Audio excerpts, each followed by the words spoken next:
Lauren, you also got your start off Broadway like Charles early on. Were you familiar with his work at all? Thinking back all those hundreds of years ago, I mean, Probably not. I think maybe not. I think I remember getting the script, and it had this awesome picture on the front, and then it had all these incredible characters, and then when I finally got to meet Charles and hear the story of it, I was fascinated by the origin of the film. But no, this was my introduction to the amazing Charles Busch. The amazing Charles Busch is absolutely right. And how did you react to the script when you first read it? I was like, I must do this. I have to do this. They have to let me do this. She was into it hardcore. She worked hard. She did. Yeah. I mean, those are fun stories. We saw like 300 actresses. I think Laura probably saw 500. I saw like 300 of them, and there's lots of fun stories about that. But there were a few actresses who could do Chicklet. There was maybe 2 who could do Chicklet and Ann Bowman, and there was 1 actress who could do Chicklet, Ann Bowman, and Tylene Carmichael Carmel, and that's Lauren Ambrose. Not to mention Charles Busch, 2. I remember you say showed 2 me. actresses. I remember you because everything was done in L.A. and the casting was all in L.A. and I was in New York. But at one point, I think you sent me Lauren's screen test, and it was so perfect. Could there be any question? She looked exactly like how you would imagine Gidget would look, and she could play every aspect of it. Well, the other crazy thing was the audition scenes were obviously the scenes where she's, turning into different characters, and then the other actors in those scenes would come in. Beth was cast like 2 days before we started shooting, and so she comes into this Mrs. Forrest, and she comes in to rehearse, and suddenly we're in the kitchen, and Tylene's about to come back, and Beth's like, got a script in her hand, and meanwhile, Lauren's like acting up a storm and insane and, nailing every bit, and like, she's like, can I talk to you for a second?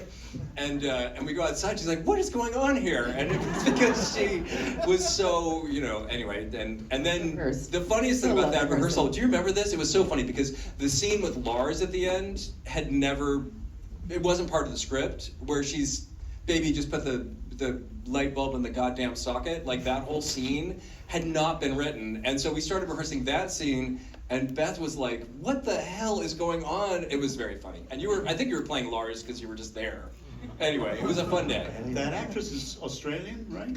No, that's Mrs. Forrest no, the Australian is Bettina. Bettina, okay, yeah, I got them confused. Yeah, she was like a star of Neighbors. So she is, she was on Neighbors. I do remember Charles, they were like, oh, we gotta dye your hair blonde. And I was like, oh, no, I can't. I really can't dye my hair blonde for this or for anything. Because I told my mother I'd never dye my hair, And Charles was like, no, this is, you fought for me. You fought for the red hair. You said this isn't the... No, you said to me, do you remember? You said to me, Bob, I think you should, if we need to do it, we'll do it. You did say that. I don't know if you meant it, but you did say it. And you said, but, there's been a brunette Gidget. This is the case you made. Maybe Charles told you to make it. I don't know. But there was a brunette Gidget, Sally Field. There was blonde Gidget, Sandra Dee. But there's never been a red-headed Chicklet. No, but what Charles said that you are perfect. You're in the tradition of the red-headed comedian. Yes, I think including you. Yeah, well, because what happened, I think the way I see it, it's something like Rashomon here. Just that I think that you were really thinking that, like Sandra Dee, that Gidget would be blonde, and I saw. There's a tradition of red-headed funny ladies. You ever hear of a lady called Lucy? Well, the person who had to be convinced was John Garance, I think. John's here too. Like, do you remember? Where is he? Yeah. Remember the discussions of Lauren's hair? He was the final yes. So bravo. You're redheaded because of John. Charles, you've been a redhead at times too, right? Almost everything I've ever done, I'm always a redhead. Yeah, just sort of see it's fun lady color and a lot of. I think of your classic broads as redheads. Yeah, I think then it looks good on me. But it's a darker red. It's not a Lauren red. It's a darker. It's kind of auburn. Actually, Yeah. my friend Kathy Carr, who's here, has done my wigs for my entire career, and, and so she knows the red wigs. Bob, intentional camp, pastiche, this film veers into all of those, and it's a very tricky thing to pull off without it just becoming silly, disposable fluff. But I think you give it some weight here. I mean, how difficult was that to get everybody in the cast on the same wavelength, the tone you were going for? Just cast fantastic actors. That's the first thing. And boy, did that pay off, because if you watch the movie, what you will see is that there's a lot of scenes with no cover. There's a lot of scenes that all take place in one take, and that's all the stuff we shot after lunch. So we had storyboards and but it's thank God, because when you have that scene on the beach where they're all barking things and chiclets in the middle, and I mean, literally there's no lag. And if there was just one moment where somebody forgot a line or just didn't say it right, the whole scene, what would we have done? I don't know. We would not have had those scenes. Well, it was such an ambitious movie. It was shot in, 21 days? 21 days. 21 days, and there's, musical numbers and, and action sequences. And, and so much of it was shot outside in Zuma Beach and these different real locations, that it was kind of insane to think it could be done in 21 days. So we always seemed to run out of time at the end of each day. Oh, it was crazy. The second half of the day was just how can we shoot this in one shot and maybe move the camera a little bit. But to answer your question, cast great actors, and also I just am not someone who plays comedy other than I just only know how to direct it seriously. So yeah, I mean, I think we all just took what was happening extremely seriously. I think a common note to you was a little more chiclety, which somehow you understood what the hell I was talking about. Do you remember that? I've blocked that brilliant bit of direction. At one point, it became shorthand. I would be like, this is awesome. Can you do it a little more chiclety? And you'd be like, oh, okay. And then you do it. There was actually a director on 6 Feet Under that told me to do it more like Claire once, actually. Well, that's pretty. Okay, that's funny. Guys, sorry, I got hit by a bike on the way here, so I'm. Yeah, Lauren was almost taken out, Actually, literally walking I'm out the having street. one of these episodes right now. Sort of a disassociative experience. At least you're not in a wheelchair like poor Rhonda. Yet. The bitch on wheels. That's what She we was called amazing. Yeah, Oh my she's very God. good. Yeah. Kathleen Robertson, right? Kathleen Robertson. She was brilliant. There were so many beautiful performances in that movie. Yeah, there's a lot Oh my of God. great work going on from the actors. And Charles, you wrote the part of Captain Monica Stark, I adore, for yourself in the movie, who was not in the play, right? Yes, well, the thing was that I think we all agreed. Well, first, I should say is just that the play was so different, and there really was very little plot, and there was no killer or anything in the play. I couldn't even quite picture it as a movie, but I had this wonderful manager, Jeff Melnick, and he just kept pursuing it, and then he met up with Bob and Strand, and somehow it all came to be. And then I had never written a screenplay, and so Bob came up with this enormous idea that it should also have elements of a 70s slasher movie, and that there really would be a killer, and that gave us really a real melodrama and not just a very frothy piece that on stage.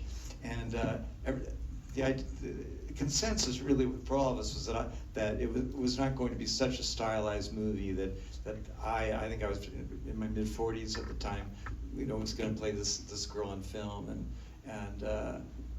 but they wanted me in the movie, and so when Bob thought of this thriller But it was also us finishing each other. There was a phone call, so Strand was interested, I was interested. You were open to the idea, and so I called you up. And this is what I remember. And I was like, well, what if the ritual pubic hair shavings were murders? And then what if we think that Chiclet might be responsible for the murders, and you're saying, well, what if Chiclet thinks she might be responsible for the murders? But of course it can't be, and we're literally finishing each other's sentences. And then I came to New York, and I remember there was like a meeting at Strand, and they're like, well, good luck out there. And I'm like, okay, let's see how it goes. And I arrive at Charles's apartment, and I'm like, is he going to be married to jokes that worked 20 years ago or whenever you know what I mean? And none of that was true. And Charles is just the most resourceful, funny, constantly thinking of brilliant things writer. And the only time we ever fought was when like you would say something's funny. I'm like, I think, it's whatever, I would argue it, and then you'd be like, listen, and you'd perform it, and everything Charles says is funny. Everything Charles says is funny. And so I'd be like, well, that's not a good test, Charles, why don't I perform it? And you're like, oh, I don't think that's a good idea. And I'm like, no, I'm gonna perform it, and if it's funny when I do it, then we'll know it's funny. And that's how the script got so good, because we took all the things out that Charles could make funny, and we left the stuff in that, But the thing was just that since there really was going to be a real killer, then therefore there needed to be a detective. And I thought, that's the part I could play. And I also love her sidekick, Cookie. Jennifer Berger is fantastic. Yeah. So good. But I love that there's a moment where Monica has a giant wink at the audience soon after a dead body is found with a testicle stuffed in his mouth. And she says, I just hope someday decent people no longer find this sick humor. Wink, wink. It was nice to hear the audience laugh at that. That was awesome. And Charles, you mentioned Susan Hayward, but I think for those of us watching it, there are all kinds of references come out. There's a bit of Joan Crawford, there's a bit of Barbara Stanwyck, certainly a bit of Eve Arden. Come on, I feel like there's a bit of Eve dare Arden. you. She's going to be supporting Eve Arden. That's where he draws the line. You've gone too far. She's a little too character for Charles, I think. You've got to think more leading lady. Yeah. Who were the divas of the screen back that really did inspire you and continue to? Well, a number of things. I don't know how many of you really are old movie buffs, but Norma Shearer, are any of you familiar with her? Greer Garson was. It's interesting. So many guys who do drag are inspired by more obviously sexual actresses, and for me, I don't know. I just was always liked the lady who showed a lot of spunk to her, and I always thought that was for comedy so often is duality, and I liked the idea of playing a woman who has aspirations toward elegance and is a lady, but then when she drops it, you see the tough broad she really is. That's fun. So I tend to do that a lot. Right. I particularly, I don't know how many of you have seen it, but one of the funniest plays in New York in the past 20 years was Charles' play The Divine Sister, which riffed on religious films and nun movies in particular, and Charles was a magnificent Mother Superior. There's a fun thing about Charles's plays, which is he realized at some point that the more they talk about his character before he comes on, the more intrigue gets created, and you can tell exactly when Charles wrote whatever play that he's in, because if they talk about his character for 5 minutes, it's early Charles Busch, and if they talk about his character for 20 minutes with a naked portrait hanging on the edge of the stage with giant boobs, then that's later Charles Busch. No, their whole scenes go on before. I mean, by the time his character comes on in a later Charles Busch play, like it gets applause. Just like if it weren't being played by Charles, you would get applause because they've idolized that character to a degree. She's so Lady Sylvia. She's so beautiful. Pleasant skin. Oh, but she's also very fun. She's scandalous by then. It's true. Lauren, you play such a range here. The wide-eyed girl who wants to be a surfer, the homicidal maniac, perhaps, but really the dominatrix, the imperious dominatrix, and then the kind of tough girl with a knife. How did you prepare to play multiple personalities? Was there anything in particular you watched? Any homework you were given?